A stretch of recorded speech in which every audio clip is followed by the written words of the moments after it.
There are some places in Vietnam that feel forgotten. Rural towns where time moves slower, where the nights are too quiet, and sometimes something else fills the silence. This story was sent in by a former medical intern who asked to remain anonymous. It happened during a routine rotation in a remote clinic.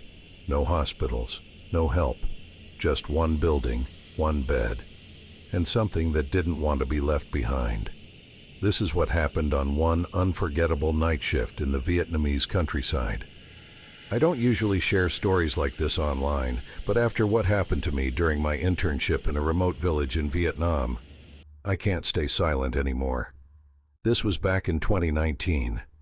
I was 23, a young medical intern from Saigon, assigned to a rural clinic deep in the Mekong Delta. It was supposed to be a simple rotation, no big hospital politics, just checkups, vaccinations, and paperwork. The clinic was small, only 4 rooms, a medicine cabinet, and one old bed left in the patient room that no one used anymore.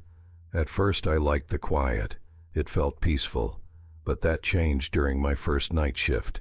The doctor I was working under, Dr. Quang, told me casually, "Don't sleep in the patient room, it's not good. Just use the office couch." I laughed it off. "Not good like haunted?" He didn't answer, just smiled weirdly and left. That night, I stayed behind alone. I had some files to finish and was planning to sleep on the couch like he said. Around 2:15 a.m., I heard the first knock.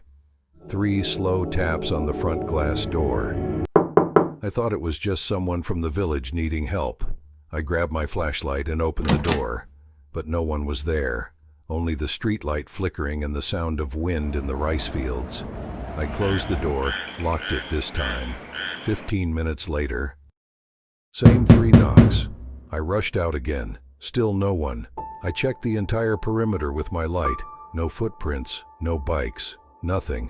And that's when I noticed something strange. The old patient bed in the far room. The curtain around it was half drawn. I clearly remembered pulling it open when I checked the clinic earlier. I stood there, staring at the curtain, my flashlight trembling in my hand. Then it moved. The curtain slowly pulled back, like someone was behind it. I ran, straight to the office, slammed the door shut and turned on all the lights. I stayed awake the rest of the night, heart racing. The next morning I told Dr. Quang what happened. He just nodded slowly and said, "You lasted longer than the last intern. She quit the first night." I asked him directly, "What happened here?" He hesitated, then said, "There was a girl, about your age. She died in that room during the COVID wave in 2021. Her family couldn't afford to bring her home. We kept her body here overnight before they buried her near the clinic."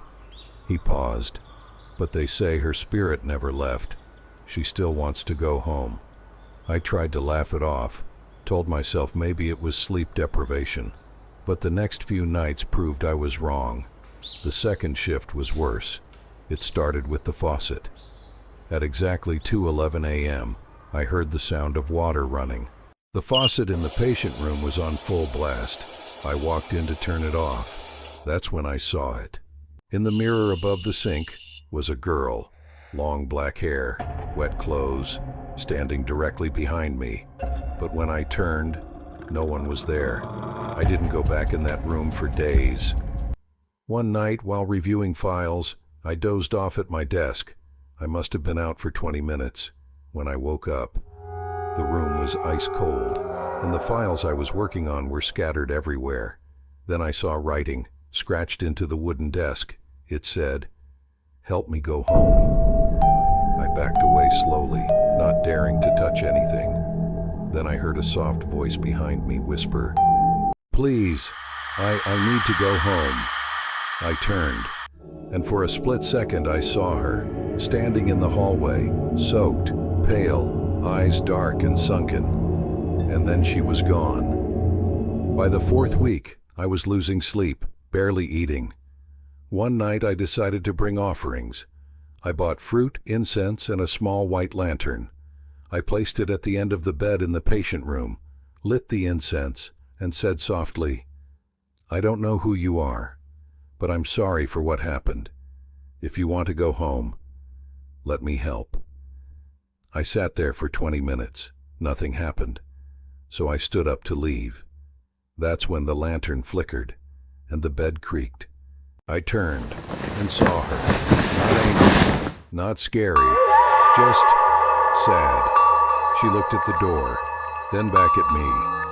I said, "You want to go home?" She nodded, then faded.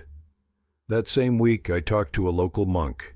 He came to the clinic with me and performed a short prayer. He said the girl's name was Lan. Her spirit was stuck between worlds. He promised he'd bless the grave and help guide her away. After that day, everything stopped. No more noise, no more water, no more whispers. It's been 5 years. I'm working in a hospital in Da Nang now, but I still think about that clinic and about Lan. Maybe she finally found peace. Maybe she's still wandering. But one thing I know for sure, not all patients you see are alive. If you ever do a night shift in rural Vietnam, be kind to whoever knocks. They might not be knocking for help. They might just be trying to find their way home. That was the full story of night shift at a rural clinic. What was supposed to be a quiet night awakened something that was never meant to return. Thank you for watching all the way to the end. If you've ever worked alone in the dead of night, pay attention to the softest sounds. Sometimes the ones who knock aren't looking for help. They're just trying to find their way home. Feel free to share your own experiences in the comments. I'll be back soon with another story. Sleep well, if you can.